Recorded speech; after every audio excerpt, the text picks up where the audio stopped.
마태복음 28장 1절에서 10절까지의 말씀을 보겠습니다.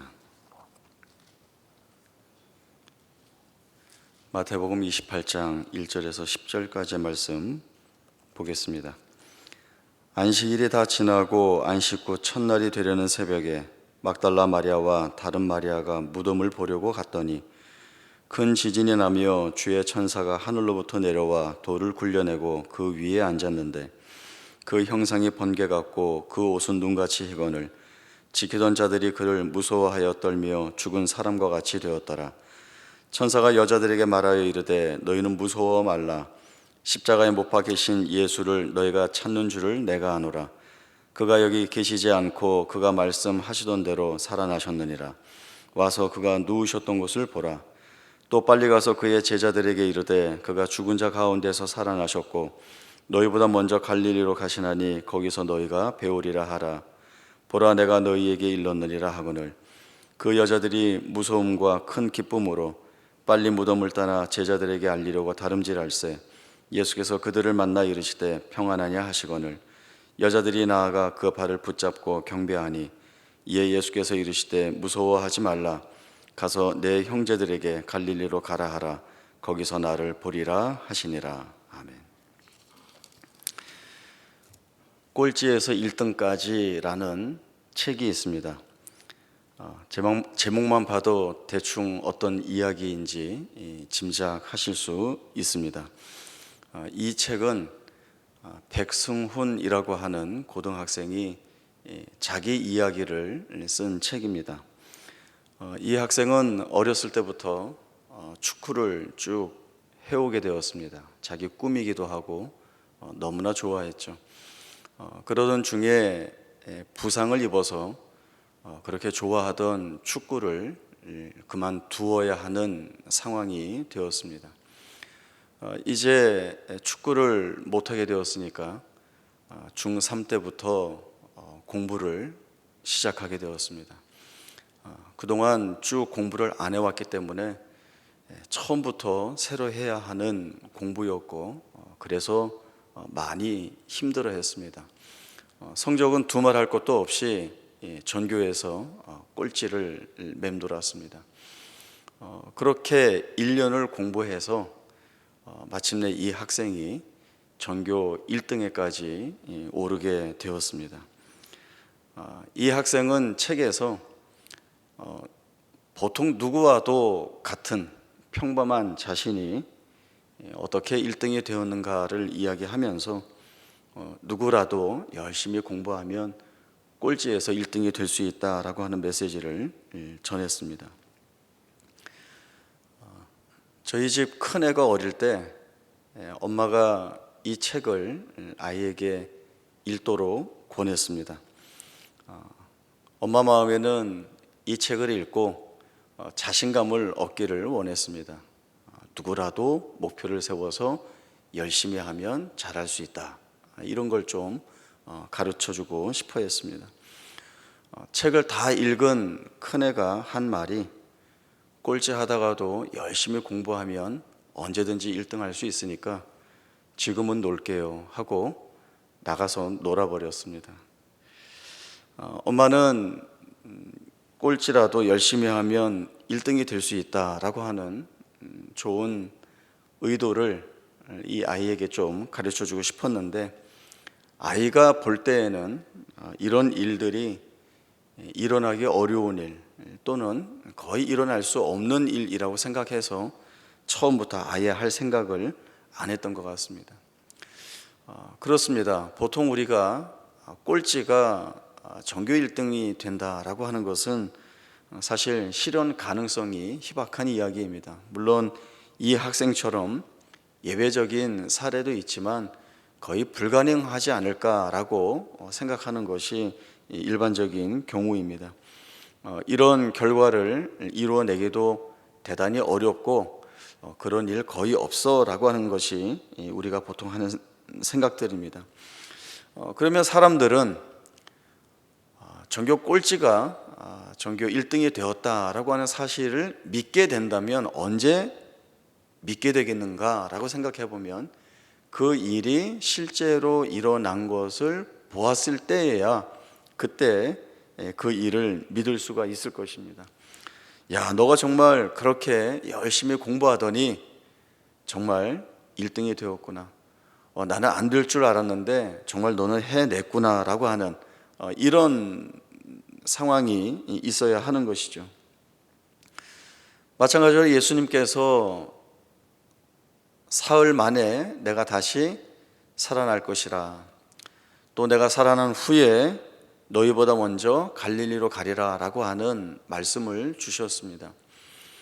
예수님은 공생의 사역 기간 동안에 하늘의 말씀을 가르쳐 주시고 또 예수님 공생의 사역을 해 나가시는 가운데 예수님이 죽임을 당하고 다시 살아나실 것이라고 하는 그러한 말씀들을 여러 가지 내용으로 표현으로 제자들에게, 사람들에게 주셨습니다.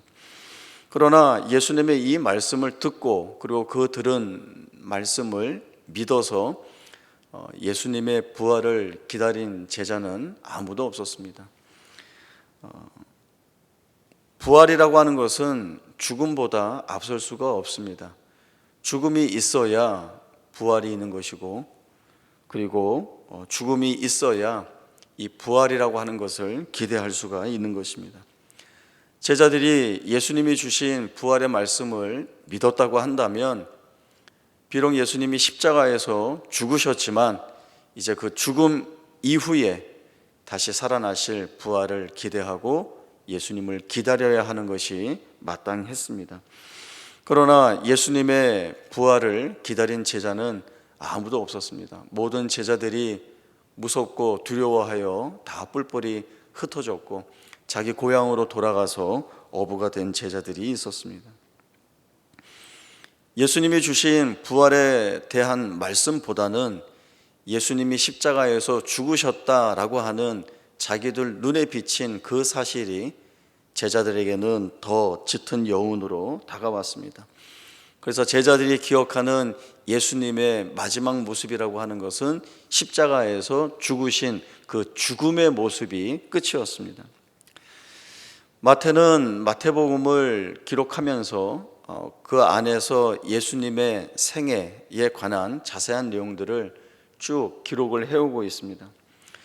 예수님이 사역 가운데에서 반대를 받으시고 또 모욕을 당하시고 또 예수님의 이 메시아 사역을 사람들이 다 반대하는 그 어려운 상황에 처해 있지만 그럼에도 불구하고 마태는 이 모든 일들이 하나님이 목적하시는 그리고 하나님이 의도하시는 일대로 하나님이 주도적으로 이끌고 계시다라고 하는 사실들을 분명하게 이야기를 하고 있습니다.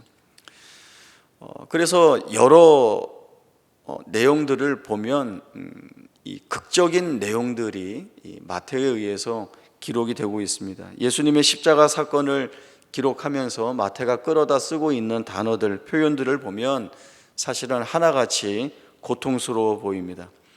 예수님께서 사람들에게 받으시는 모욕과 수치, 가시면류관과 홍포, 그리고 해골의 곳이라고 하는 골고다, 로마 군인들의 창에 찔려서 쏟아내시는 물과 피, 또 아리마대 요셉이 준비한 무덤, 그 무덤을 가로막고 있는 커다란 돌, 이러한 모든 것들이 예수님의 부활을 기대하기보다는 오히려 죽음의 표현에 더 가까운 것으로 인하여서 이제 모든 것들이 다 끝났다라고 생각할 그런 설명을 해가고 있습니다. 오늘 본문에도 막달라 마리아와 다른 마리아가 예수님의 무덤을 찾아가는 장면이 나옵니다.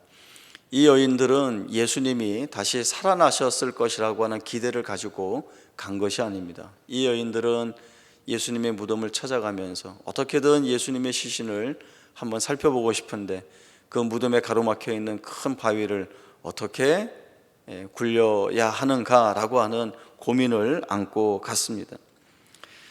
이런 분위기 속에서 마태는 하나의 큰 전환점이 될 만한 새로운 단어와 표현들을 하고 있습니다. 지진이 일어나고 큰 진동이 일어나고 천사가 나타나고 무덤을 지키던 군인들이 놀라서 도망을 가게 됩니다. 그리고 천사들을 통하여서 예수님이 부활하셨다는 것, 그리고 그 부활하신 주님을 만나게 됩니다. 죽음을 설명하고 있던 복음서의 기록들이 이제는 그 사망의 권세를 깨뜨리고 이겨내신 예수님의 부활에 관한 관점으로 그 정점을 옮겨가고 있습니다. 마태는 막달라 마리아와 이 여인이 부활을 목격한 사실을 기록하면서 이 부활이라고 하는 주제가 현실성이 없는 막연한 이야기이거나 또는 사람들이 지어낸 어떤 설화나 신화와 같은 이야기이거나 아니면 선동자들에 의해서 만들어진 가짜 뉴스가 아닌 실제 역사인 것을 선언을 해 가고 있습니다. 그러나 문제는 그럼에도 사람들이 이 부활을 믿지 않고 있다는 것입니다. 왜냐하면 이 부활이라고 하는 것은 이 세상에는 없는 것이기 때문에 그렇습니다. 사람이 죽었다가 다시 살아난다라고 하는 것은 정말 신화 같은 데에서나 나오는 허구요 지어진 이야기이기 때문에 아무도 믿지 않게 됩니다. 오히려 부활이 있다라고 이야기하는 사람들을 미쳤거나 아니면 제정신이 아니라고 생각을 하죠. 사도행전 17장에 보면 2차 전도 여행 때 사도 바울이 아덴에서 아덴 사람들에게 복음을 전하는 장면이 나옵니다. 사도 바울은 알지 못하던 시대에는 하나님이 간과해 주셨지만 이제는 다 회개하라 명하신다. 세상을 공의로 심판하실 날을 작정하셨고 예수를 죽은 자 가운데서 다시 살리심으로 인하여 모든 사람들에게 믿을 만한 증거를 주셨다라고 하는 복음, 예수에 관한 이야기를 전하고 있습니다. 그러나 이 예수 그리스도가 다시 살아나셨다라고 하는 이 부분에 왔을 때에 그동안 사도 바울이 하고 있는 모든 이야기를 잘 듣고 있는 사람들이 사도 바울을 조롱하고 자리에서 일어나 떠나갔습니다. 나중에 듣겠다는 이야기를 합니다. 나중에 듣겠다는 것은 듣지 않겠다라고 하는 것이죠. 왜 아덴 사람들이 예수 그리스도의 다시 살아나심에 대한 이야기를 할 때 일어났는가 하면 어떻게 사람이 죽었다가 다시 살아날 수 있는가라고 하는 생각과 그리고 세상에 없는 이야기를 하는 이 사도 바울의 말을 신뢰할 수 없다라고 하는 것이 바로 이들이 듣지 않고 일어나 가버리는 이유가 되었습니다. 그러나 기독교의 능력, 복음의 능력은 바로 이 부활에서 시작한다라고 하는 것들을 기억해야 합니다. 예수님의 부활은 세상에 가진 힘과 능력으로 우리를 위협하고 두렵게 하여도 우리를 세상에 지지 않게 하실 하나님의 실제적인 역사가 있다는 것을 우리로 하여금 보게 하는 커다란 증거가 되는 것입니다. 세상이 예수님을 십자가에 못 박아 죽이고는 자신들이 이겼다, 우리가 죄인을 심판했다라고 즐거워했습니다. 대제사장과 바리새인들은 눈에 가시 같은 예수를 죽여서 얼마나 기뻐했는지 그들은 자신들이 잘한 일이었다고 자축했습니다. 제자들조차도 예수님이 메시아로서 세상을 뒤집어 엎어버리고 그리고 유대인들에게 왕으로서 칭송을 받고 그리고 세상 위에 우뚝 설 것이라고 생각했지만 그러나 이 모든 기대가 예수님의 죽음으로 인하여서 다 끝나버렸습니다. 오히려 예수님이 패배한 것처럼 보이는 그 상황에 어찌할 줄 몰라 했습니다. 그러나 이 모든 일들이 하나님이 이루어 가시는 구속 사역을 완성해 내시는 내용이라고 하는 것들을 이 마태가 말씀하고 있습니다. 우리 눈에는 실패해 보이는 그리고 안 돼 보이는 죽음으로써 끝나 보이는 이 모든 일들이 하나님이 구속 사역을 이루시는 조건으로 내용으로 재료들로 다 끌어다 사용하고 계시다라고 하는 것들을 예수님의 부활을 통하여 충분하게 보여주고 있는 것입니다. 그렇다면 예수님의 부활을 믿는 믿음은 우리로 하여금 하나님이 우리 안에서 이루시는 일들이 분명히 있다라고 하는 것들을 바라보는 그러한 시각이 있어야 합니다. 고린도전서 1장 1절에서 9절까지의 말씀을 찾아보겠습니다. 고린도전서 1장 1절에서 9절까지의 말씀 보겠습니다. 하나님의 뜻을 따라 그리스도 예수의 사도로 부르심을 받은 바울과 형제 소스데네는 고린도에 있는 하나님의 교회 곧 그리스도 예수 안에서 거룩하여지고 성도라 부르심을 받은 자들과 또 각처에서 우리 주 곧 그들과 우리의 주 되신 예수 그리스도의 이름을 부르는 모든 자들에게 하나님 우리 아버지와 주 예수 그리스도로부터 은혜와 평강이 있기를 원하노라. 그리스도 예수 안에서 너희에게 주신 하나님의 은혜로 말미암아 내가 너희를 위하여 항상 하나님께 감사하노니 이는 너희가 그 안에서 모든 일 곧 모든 언변과 모든 지식의 풍족함으로 그리스도의 증거가 너희 중에 견고하게 되어 너희가 모든 은사에 부족함이 없이 우리 주 예수 그리스도의 나타나심을 기다림이라. 주께서 너희를 우리 주 예수 그리스도의 날에 책망할 것이 없는 자로 끝까지 견고하게 하시리라. 너희를 불러 그의 아들 예수 그리스도로 우리 주와 더불어 교제하게 하시는 하나님은 미쁘시도다. 사도 바울은 고린도 교회 성도들에게 자기가 하나님께 감사할 것이 있다라고 하는 편지를 써서 보내고 있습니다. 그 감사는 자기에게 어떤 감사할 것이 있어서가 아니라 고린도 교회 성도들 너희를 생각할 때에 내가 갖게 된 감사이다 이렇게 적고 있습니다. 감사의 내용은 너희가 하나님으로부터 받은 은혜로 인하여 모든 언변과 지식에 풍족하고 은사에 부족함이 없기 때문이다 이렇게 이야기를 합니다. 고린도 교회를 구성하는 사람들은 유대인보다는 헬라인들이 거의 대부분이었습니다. 헬라인들은 선천적으로 철학적 지식과 사고에 능했습니다. 이런 그들에게 하나님께서 은혜를 더해 주셔서 복음을 증거하는데 막힘이 없이 변론할 수 있는 능력과 또 하나님께서 어떻게 구원을 베푸시는지 그 지식에 대한 분명한 이해와 그리고 다양한 은사의 능력들을 주셨습니다. 여기까지 보면 사도 바울이 감사하다라고 하는 그러한 말하는 것이 당연하다라고 하는 생각을 갖게 됩니다. 그러나 지금 고린도 교회의 실제적인 형편이나 상황은 어떠한가 하면 성도들끼리 자기들끼리 싸우고 있어서 난리가 난 상태입니다. 하나님이 은혜로 주신 언변과 지식 그리고 은사가 자기 자랑을 위한 자랑거리로 탈바꿈되었습니다. 자기가 알고 있는 지식이 더 뛰어나다고 자랑을 하고 있고 자기가 받은 은사가 더 쓸모 있으며 상대방이 받은 은사를 폄하했습니다. 교회 안에서 그리스도 예수 안에서 함께 연합하여 주의 일을 해야 하는데 서로 이렇게 상대를 얕보고 다투다 보니 갈등이 있고 충돌이 있고 오히려 세상으로부터 손가락질을 받는 자리에 이 고린도 교회가 서 있습니다. 교회의 상황이 이렇다는 것을 뻔히 잘 알고 있으면서도 사도 바울은 왜 너희에게 이러이러한 것들로 인하여서 내가 감사한다라고 하는 이야기를 편지에 써서 그 당사자 되는 고린도 교회 성도들에게 주고 있는가?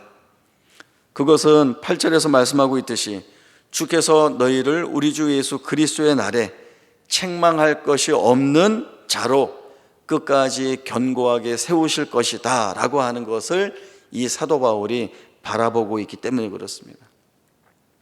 너희가 지금 비록 싸우고 다투고 그래서 아무것도 하지 못하는 자리에 있지만 그러한 너희들에게 하나님이 가지고 계시는 뜻은 그리스도 예수로 인하여서 끝까지 견고하게 세워질 것이기에 하나님께서 이 일을 분명히 이루어 나가실 것이기에 내가 그날을 바라보며 너희를 통한 감사의 고백을 할 수 있다라고 하는 그러한 표현을 이 사도 바울이 하고 있는 것입니다. 그래서 사도 바울은 누구에게도 잘하는 것처럼 보이지 않는 이 교회와 성도들을 향하여서 고린도에 있는 하나님의 교회라고 부르고 있고 그리스도 예수 안에서 거룩하여지고 성도라 부르심을 받는 자들이라고 이야기를 하고 있는 것입니다. 그들에게 붙여지지 않을 것 같은 표현, 아니 붙여서는 안 될 것 같은 표현을 이 사도 바울이 하고 있습니다. 이것은 덕담도 아니고 이왕이면 좋은 말로 불러주자라고 하는 차원에서 하고 있는 말도 아닙니다. 하나님이 반드시 이루어내실 일이라고 하는 사실을 믿기에, 또 하나님이 그 일을 분명히 하실 것이기에 그에 대한 믿음을 가지고 이 고백을 하고 있는 것입니다. 이스라엘 백성들은 그 누구보다도 하나님의 구원의 역사를 가장 생생하게 경험한 사람들입니다. 하나님이 일하시는 그 현장에 있었기 때문에 그렇습니다. 하나님이 친히 행하시는 10가지 재앙을 가장 가까운 곳에서 보았고, 하나님이 갈라놓으신 그 바다 홍해를 자기들 발로 건넜던 사람들입니다. 그들의 눈에 가시적인 하나님의 임재와 동행을 확인할 수 있는 구름 기둥과 불 기둥을 늘 보았습니다. 그리고 시내산에 임재하신 하나님의 음성, 그리고 하나님의 그 놀라운 영광을 목격하며 두려워 떨기도 했습니다. 그러나 그런 그들이 금송아지 우상을 만들었습니다. 그리고 가나안 땅을 정탐하고 돌아온 사람들은 하나님이 주시겠다라고 하는 그 약속의 땅을 형편없는 땅이라고 악평했습니다. 그러나 이런 그들을 하나님이 어떻게 하셨습니까? 진멸해 버리시거나 아니면 이제 너희끼리 알아서 해라 외면하시지 않았습니다. 그렇게 하나님에 대해서 원망하고 불평하는 그들을, 그 원망과 불평을 다 들으시면서도 그들을 떠나지 아니하시고 그들에게 이루실 하나님의 목적들을 이루어내시기 위하여 그들과 함께 하신 하나님의 모습들을 저희들이 말씀을 통하여 여러 번 그리고 충분히 보았습니다. 하나님이 그런 하나님이십니다.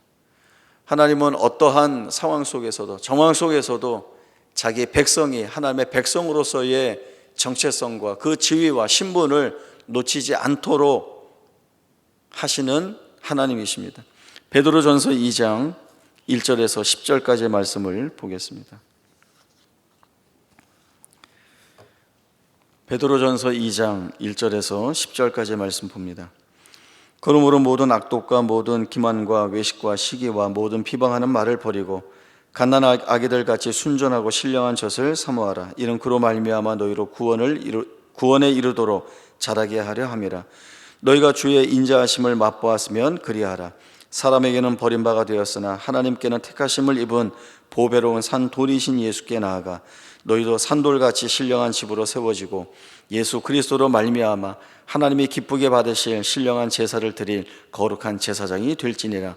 성경에 기록되었을 때 보라, 내가 택한 보배로운 모퉁이 돌을 시온에 두노니 그를 믿는 자는 부끄러움을 당하지 아니하리라 하였으니, 그러므로 믿는 너희에게는 보배이나 믿지 아니하는 자에게는 건축자들이 버린 그 돌이 모퉁이의 머릿돌이 되고 또한 부딪히는 돌과 걸려 넘어지게 하는 바위가 되었다 하였느니라. 그들이 말씀을 순종하지 아니함으로 넘어지나니 이는 그들을 이렇게 정하신 것이라. 그러나 너희는 택하신 족속이요 왕같은 제사장들이요 거룩한 나라요 그의 소유가 된 백성이니 이는 너희를 어두운 데서 불러내어 그의 기이한 빛에 들어가게 하신 이의 아름다운 덕을 선포하게 하려 하심이라. 너희가 전에는 백성이 아니더니 이제는 하나님의 백성이요 전에는 국류를 얻지 못하였더니 이제는 국류를 얻은 자니라. 베드로 전서는 베드로가 소아시아에 있는 흩어진 성도들에게 보낸 편지입니다. 시기적으로는 편지에도 나와 있듯이 이 기독교가 대대적으로 박해를 받는 때였습니다. 이 같은 상황 속에서 베드로는 시험에 직면한 성도들로 하여금 하나님의 은혜 위에 굳게 서서 잘 견딜 것을 격려하고 있습니다. 또 성도들에게 주어진 소망이 반드시 하나님이 이루실 소망이니 그 소망을 바라보라는 격려도 더하고 있습니다. 베드로가 말하고 있는 성도들은 이전에 어떤 자리에 있었습니까? 모든 악독과 모든 기만과 외식과 시기와 모든 비방하는 말을 하는 자들이었습니다. 부끄러운 자들이었고 어두운 자리에 있었던 사람들이었습니다. 하나님의 백성이 아니었고 그래서 국류를 얻지 못하던 자들이었습니다. 그러나 하나님께서 이제 그들을 어떤 자리로 불러 만드시고자 하십니까? 택하신 족속, 왕같은 제사장, 거룩한 나라, 그의 소유가 되는 백성이 되게 하시는 것이 하나님이 택하시고 부르신 자들에게서 이루실 내용들입니다. 아무리 우리가 잘 하지 못하고 부족하고 연약하여도 하나님이 택하시고 부르신 이상 그 백성들을 불러 하나님의 백성답게 만들어내는 일들이 하나님께 있음을 베드로가 이야기하고 있습니다. 왜냐하면 하나님의 부르심에는 후회하심이 없고 하나님은 시건치 아니하시는 하나님이시기 때문에 그렇습니다. 그 누구도 하나님의 손에서 하나님이 택하신 것을 빼앗을 자는 이 세상에 아무것도 없습니다.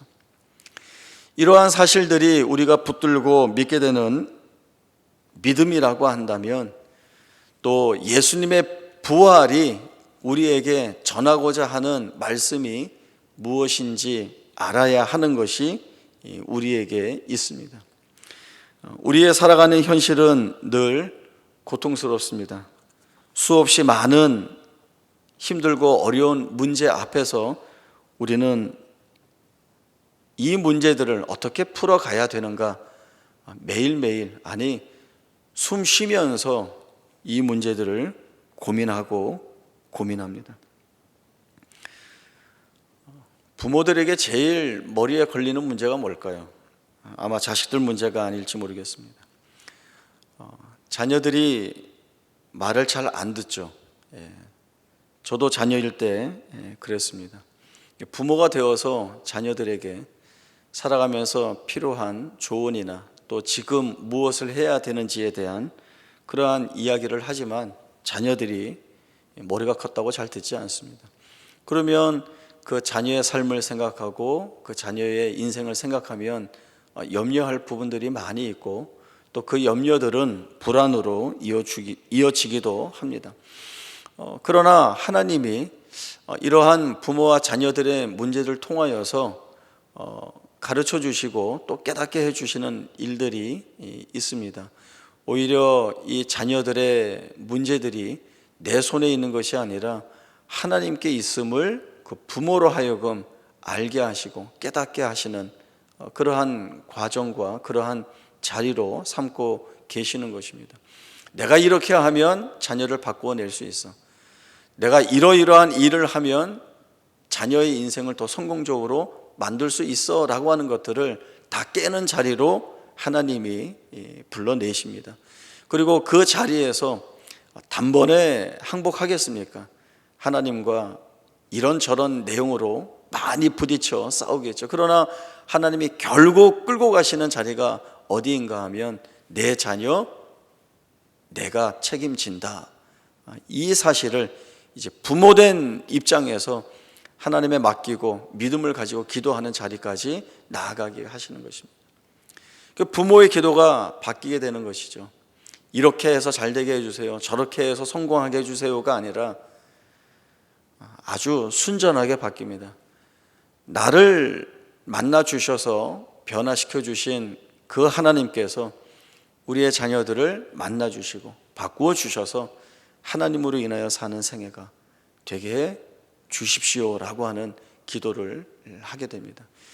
지난 주일에 신명기 28장 말씀을 살펴보면서도 저희가 보았지만 이스라엘 백성들이 가나안 땅에 들어가서 얻게 되는 수없이 많은 말로 닿을 수 없는 풍성한 복들에 대한 내용들을 보았습니다. 성읍에서도 복을 받고 들에서도 복을 받고 내 자녀와 토지의 소산과 가축과 광주리와 떡반죽 그릇까지도 다 복을 받는다. 말로 다 할 수 없는 복들이 이어지고 있습니다. 그러나 가장 중요한 것이 내 하나님 말씀에 순종하면이라고 하는 것들이 붙죠. 하나님 말씀에 순종해서 하나님과 바른 관계 위에 서 있으면 복이라고 하는 것들은 다 뒤쫓아오는 것이죠. 이 말씀에서 가장 중요한 초점은 이스라엘 백성들이 받는 복에 있는 것이 아니라 하나님과의 바른 관계 위에서 하나님 말씀에 순종하는 자로 서야 한다는 것이 가장 중요한 내용들입니다.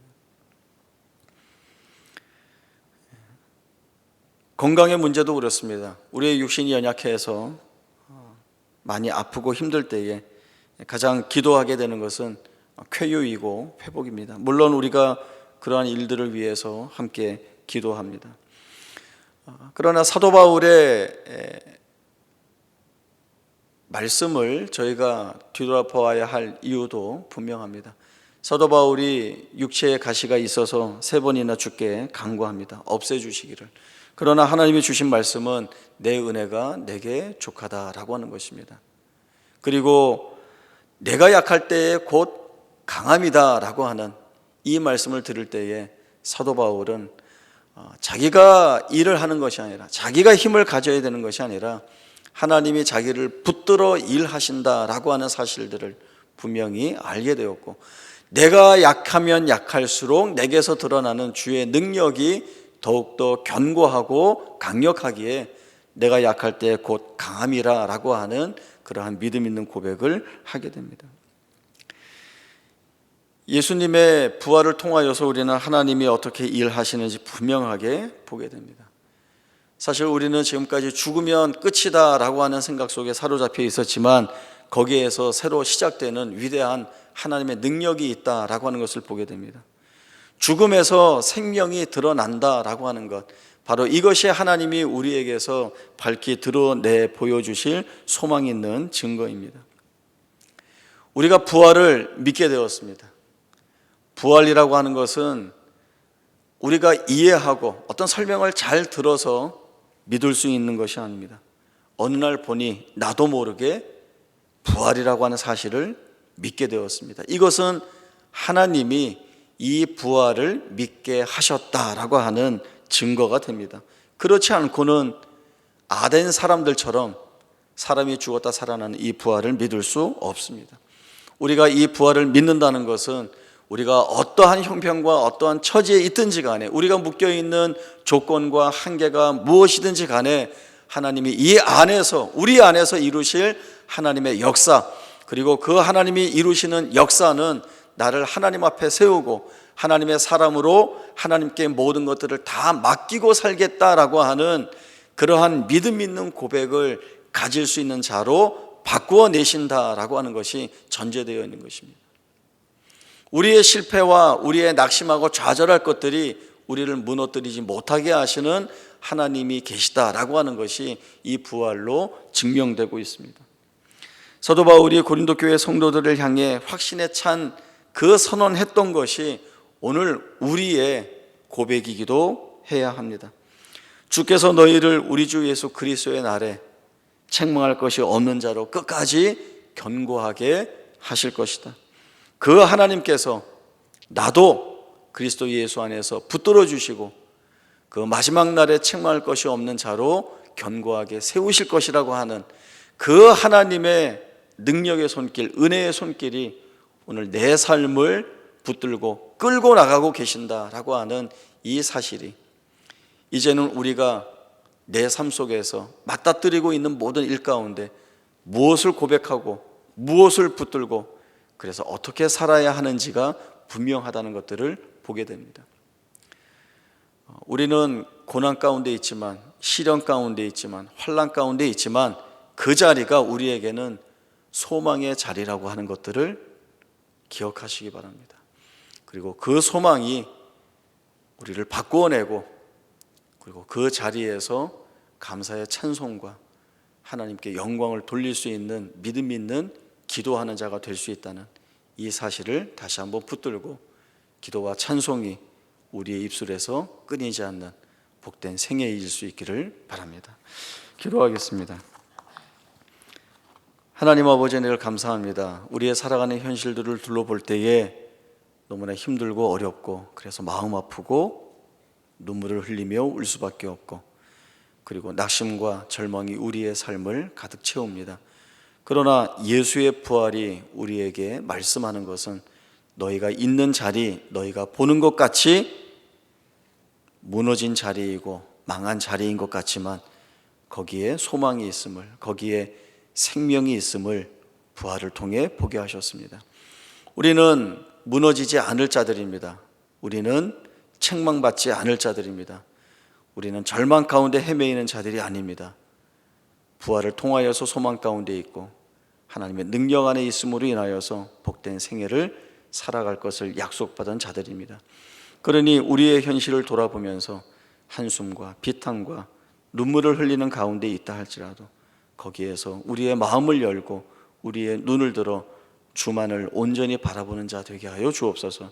하나님께서 우리 안에서 일하시는 그 역사의 현실들을, 현장들을 살아내고 견디면서 하나님이 나를 붙들고 계심이 얼마나 우리에게 큰 위로요, 능력이요, 은혜인가를 고백하며 우리에게 허락된 하루를 감사하며 살아갈 수 있는 우리 모두가 되게 하여 주옵소서.